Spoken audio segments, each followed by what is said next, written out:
les combats de l'UDPS, les combats de Tshisekedi, les combats des 13 parlementaires, les combats que nous avons menés à côté de Tshisekedi à l'époque, c'était une lutte de libération. Il faut situer les choses dans ces contextes, dans son contexte. Parce qu'il y avait, ici au pays, on ne pouvait pas s'imaginer parler démocratie.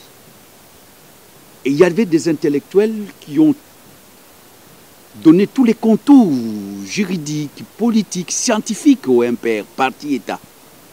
Et lorsqu'on osait dire le contraire, on était banni par sa famille, on était banni dans tous les milliers, et on était pestiféré, on était même considéré comme un fou. Parce que je dis bien qu'on a considéré Tshisekedi comme fou.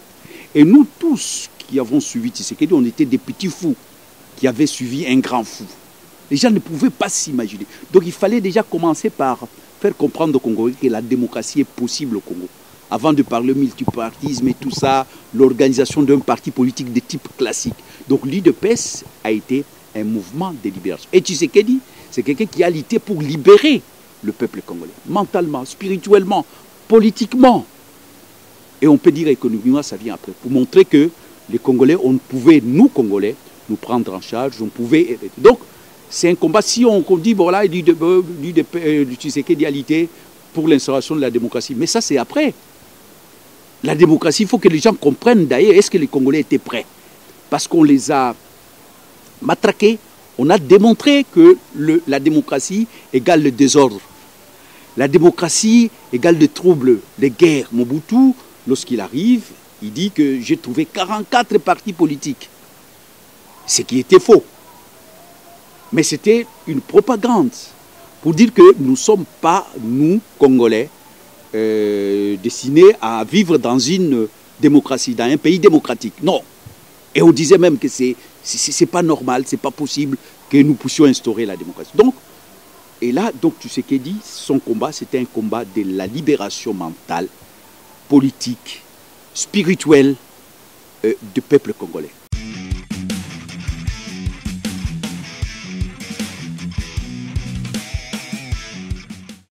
Eh bien, déjà, lorsqu'il n'est pas là, c'est un leader charismatique. Et dans chaque mouvement, dans chaque lutte, il y a toujours un leader. Et lorsque le leader disparaît, et parfois, si on ne fait pas attention, il disparaît avec ses idées. Il disparaît avec tout ce qu'il avait comme orientation, comme vision. Et c'est ça, vous voyez, Lumumba. Je donne l'exemple de Patrice Aimé Lumumba, c'était un grand leader. Il est parti, mais aujourd'hui, où sont les Lumumbistes? Où sont les idées qu'incarnait Lumumba? Il y a un vide. Alors, ce que je crains, c'est qu'il puisse disparaître et que les idées qu'incarnait Tshisekedi puissent disparaître avec lui.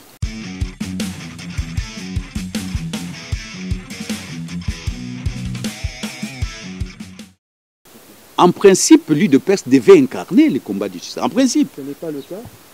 Je crois qu'il y a quand même de... Je peux dire que le verre est à moitié vide et est à moitié plein. On ne peut pas dire rejeter tout ça, jeter le bébé comme on dit avec l'eau du bain. Je ne dirais pas ça. Je ne dirais pas ça. Mais aujourd'hui, il faut aussi le dire que c'est qu'incarner Tshisekedi, parfois on se pose la question, on est en droit de se poser la question, surtout des gens comme nous, qui ne sont pas des arrivistes, qui ont vécu Tshisekedi, qui ont compris la démarche, la vision de Tshisekedi. Et quelquefois, on se pose des questions. On se pose des questions parce que les tshisekédismes, on peut les définir. Moi, je peux les définir. Nous pouvons les définir. C'est quoi les tshisekédismes? Les tshisekédismes, c'était tout d'abord, comme je dis, la libération mentale du peuple congolais. Parce que lorsque mentalement vous n'êtes pas libre, vous n'allez pas vous libérer. Même la démocratie n'a pas de sens. Et c'est ça les combats de libération. Et nous devons être nous-mêmes. Nous devons être capables de gérer notre pays avec nos valeurs. Mais il y a aussi des valeurs universelles. Tshisekedi voulait le respect de la parole donnée, le respect des textes, le respect de la Constitution. Il en a fait son cheval de bataille. La démocratie, le mieux-être social de l'homme, l'état des droits. Voilà les valeurs et j'en passe le meilleur. Mais en tout cas, tout ce qu'il faisait, ça avait comme finalité le mieux-être de l'homme congolais. L'UDPS, déjà, c'est un projet, Union pour la démocratie et le progrès social. Lui voulait mettre les contenus, que ça ne puisse pas rester un slogan. Et lorsque, avant sa mort, vous avez vu, il y a un slogan qui est apparu, qui est resté « Le peuple d'abord ».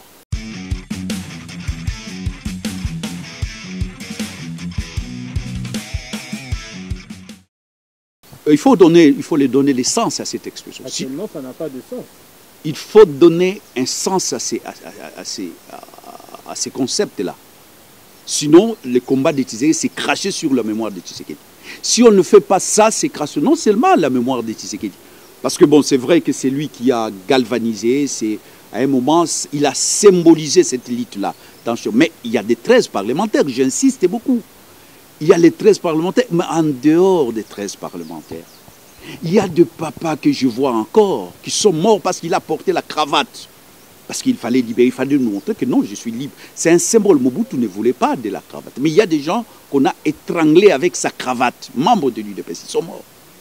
Et on n'en parle pas. Et nous avons rejoint, nous étions jeunes, très jeunes, nous avons juré. Il y a beaucoup qui sont morts. Alors donc si on ne fait pas ça, donc c'est-à-dire on crache sur la mémoire. Et les derniers actes, c'est des gens comme Roxy, Mukendi, Kapangala. Il y a des milliers, beaucoup d'anonymes. Les jours qu'on m'arrête, où il y avait un certain général de Pakoti qui est encore là, Tango Fort. On a tiré à bout portant les gens, les 19 septembre 2018, si ma mémoire ne me trahit pas. Et tous ces gens-là, ils sont morts pourquoi? Pour cette cause-là de Tshisekedi. Que cette cause-là qui a préconisé Tshisekedi avec ses 13 parlements, avec nous, comme pionniers, comme cofondateurs de l'UDPS. Donc il faut donner le contenu. S'il n'y a pas de contenu, c'est-à-dire, je dis bien que c'est qu'on a craché sur la mémoire de Tshisekedi. Parce que lorsque nous avons commencé cette lutte, on disait que les richesses du Congo vont profiter aux Congolais. Parce que jusque-là, ça ne profitait pas aux Congolais. Qu'il y aura un état des droits, que les gens vont même manger 3 fois par jour, ce n'est pas trop demandé.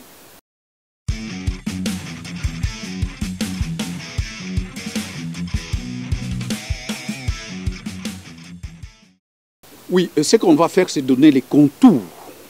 Donner les contours et les contenus. Il y a les contenants, il y a les contenus. Le président de la République a annoncé cette belle idée, cette belle, je dirais, c'est une idée merveilleuse, mais que encore une fois, c'est l'idée de vieux Étienne Tshisekedi.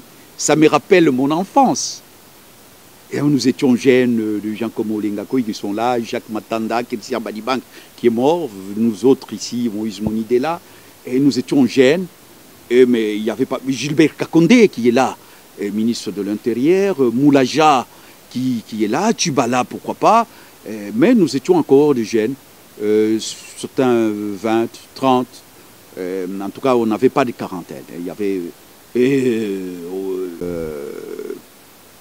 Omer Kamba, il y a, en tout cas, il y en a, ils sont encore vivants, il y a beaucoup qui sont morts aussi, Christian Badibanga est mort, voilà. Alors donc nous étions, ces jeunes, ça nous rappelle notre jeunesse, l'union sacrée. Et c'était une union sacrée-là qui nous a permis, heureusement, de défenestrer une dictature, d'affaiblir la dictature qui était la plus sophistiquée que l'Afrique n'ait jamais connue, la dictature de Mobutu.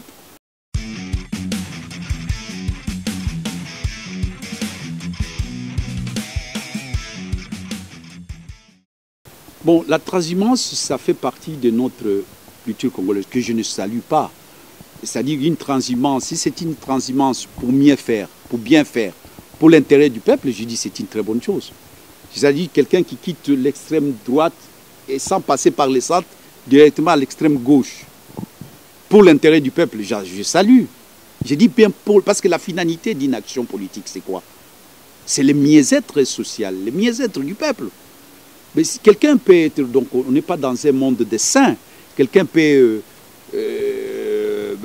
comme comme on dit, à Bungizela, quelqu'un qui s'est perdu un peu en chemin, il peut dire, bon voilà, maintenant je dois faire amende honorable. Il fait amende honorable, là il n'y a pas de problème. Mais quelqu'un qui vit avec des antivaleurs que nous avons combattus depuis Tshisekedi, depuis 1982, nous sommes dans ces combats-là pour se battre contre les antivaleurs. Mais les gens qui ont traîné toute leur vie des antivaleurs, et puis maintenant qu'il y a l'union sacrée, il vient à l'union sacrée et il commence à être en première ligne en donnant des leçons. Là j'ai dit non. Mais c'est donc des gens qui doivent faire... Il y a quand même les préalables, se faire amende honorable. C'est de changer d'être foncièrement. Et l'homme politique, il ne faut pas les suivre par rapport au dire, par rapport au discours. Si quelqu'un suit l'homme, là je m'adresse au peuple, si vous suivez les gens par rapport au discours, je ne vois pas, les hommes politiques ont des discours toujours mielleux, flatteurs. Ils ont toujours un discours soporifique qui endort. Mais alors qu'il faut suivre, comment vous saurez? C'est par le fait et geste. Tu sais qu'il dit, regarde comment il a vécu. Regarde comment il a vécu dans la simplicité. Vous voyez, allez dans sa maison, vous verrez. Dans la simplicité, alors qu'il pouvait construire des immeubles, alors qu'il y a des gens, dans 6 mois Premier ministre, 6 mois ministre, il construit des immeubles.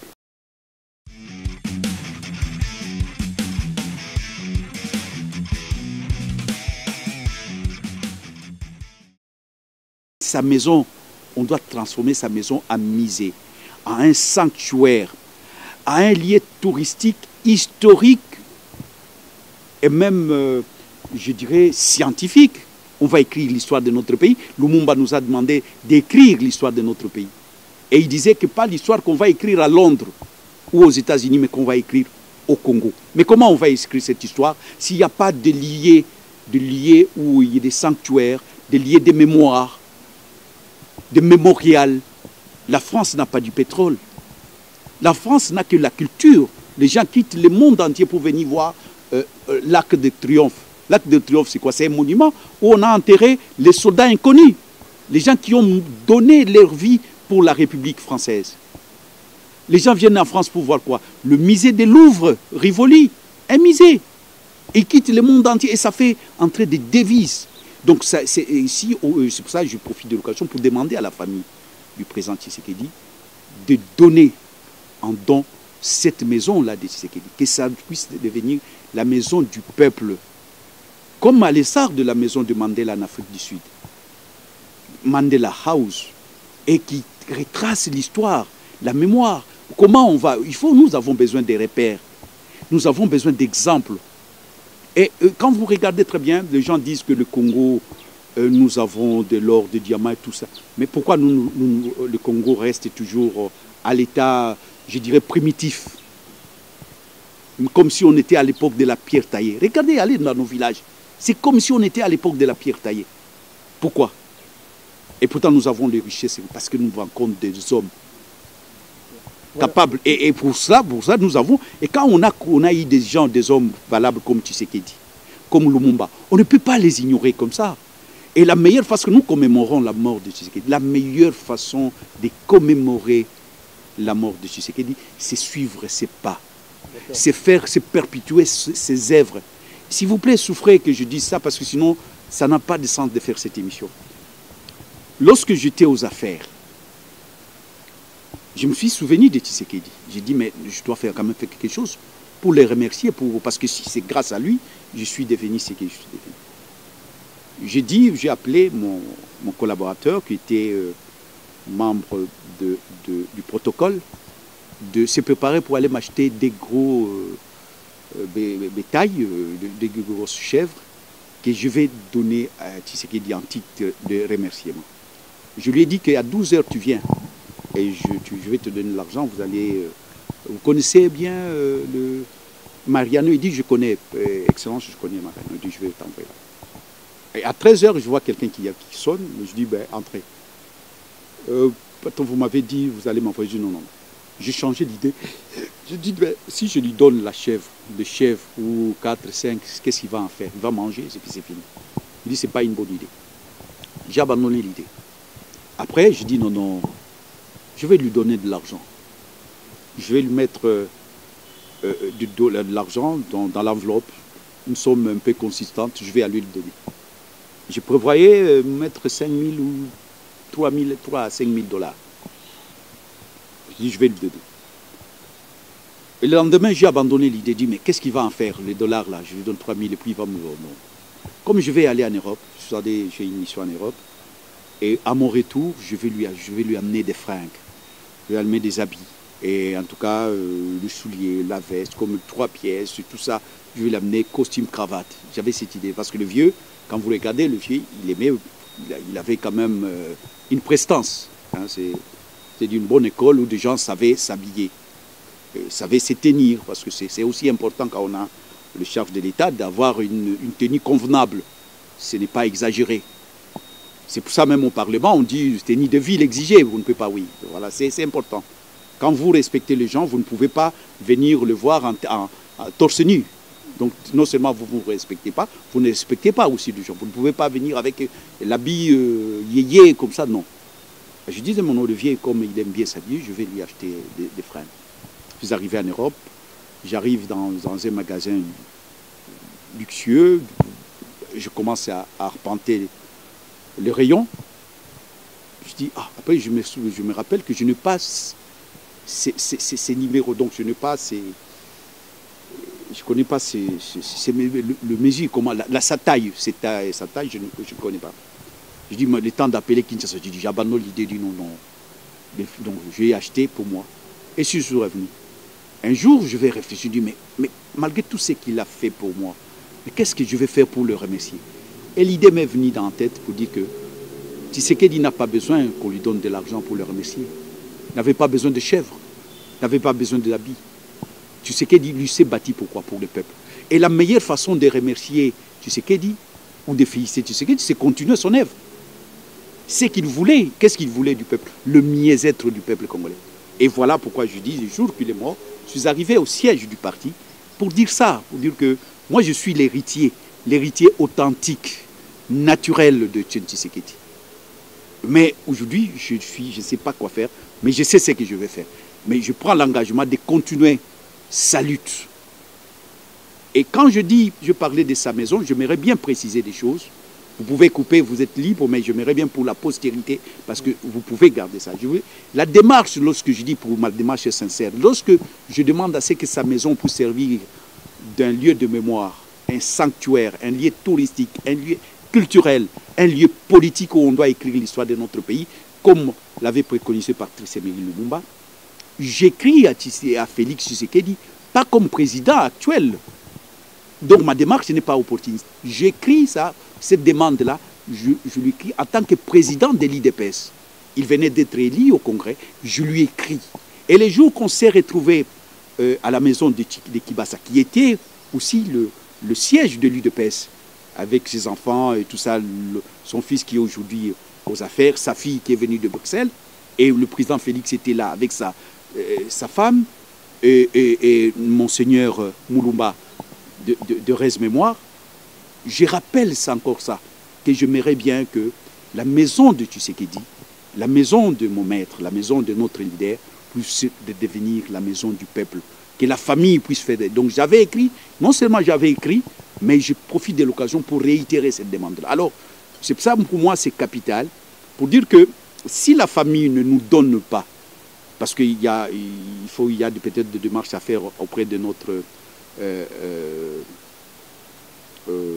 maman, notre respectable maman Marthe, et parce que c'est une maison famille qui a aussi des charges familiales, mais je dis bien que Tshisekedi n'appartient plus à sa famille.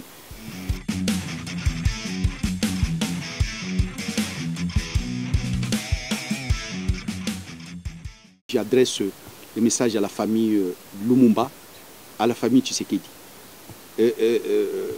Chers frères de la famille Lumumba et de la famille Tshisekedi, Tshisekedi ne s'appartient pas, ne s'appartient plus. Tshisekedi, c'est un patrimoine national et même international. Lumumba, c'est un patrimoine national et international. Et essayez de libérer leur maison, que vous mettez ça au service du peuple pour bien continuer leur œuvre. Et ces maisons-là, ce seront les sanctuaires, les lieux de la mémoire, de l'histoire, les lieux où on va écrire l'histoire de notre pays, on va prendre comme exemple ce que ces gens-là ont fait. Et si cela demande, je ne crois pas que c'est l'argent qui vient sur ça, sinon ce sera même, je sais, c'est question de seulement qu'ils comprennent la quintessence de la démarche. Je ne crois pas que le problème c'est de l'argent. Non, je ne crois pas, je ne vais pas parler. Mais si il y a peut-être le membre de vie, mais il y a des Congolais qui sont prêts à se cotiser pour que ces maisons puissent rester des monuments. Parce que cette demande-là, peut-être j'ai eu la chance que vous me donnez de les dire. Il y a beaucoup qui ont ça dans leur cœur. Je viens de vous donner l'exemple du président de la Tunisie, qui est arrivé, un président. Et combien de Tunisiens passent, combien d'Africains passent comme ça? Et je viens de donner l'exemple de Tshisekedi, qui est pour moi comme Mandela. Combien de Congolais pensent que, de la même façon que Mandela a une maison ou qui essaie de retracer sa lutte, et pourquoi Tshisekedi ne méritait pas ça? Il y a beaucoup, j'ai croisé en Afrique du Sud. Je me dis, mais Tshisekedi, on pouvait faire aussi pas Tshisekedi. Je ne dis pas que cette idée, c'est moi, parce que ça s'est fait dans d'autres pays. Il y a des mémorials, il y a des musées, il y a des universités, il y a des bibliothèques François Mitterrand, il y a des bibliothèques Georges Pompidou en France. Pourquoi il ne peut pas y avoir ça? Et au lieu de les faire dans d'autres lieux, on peut dans la maison là où a vécu Tshisekedi. Ça sera non seulement une bibliothèque, ce sera une médiathèque, ce sera là où on peut voir des films, là où on peut tenir des conférences, là on peut, donc une maison du savoir. Et c'est valable pour Lumumba et c'est valable pour Tshisekedi.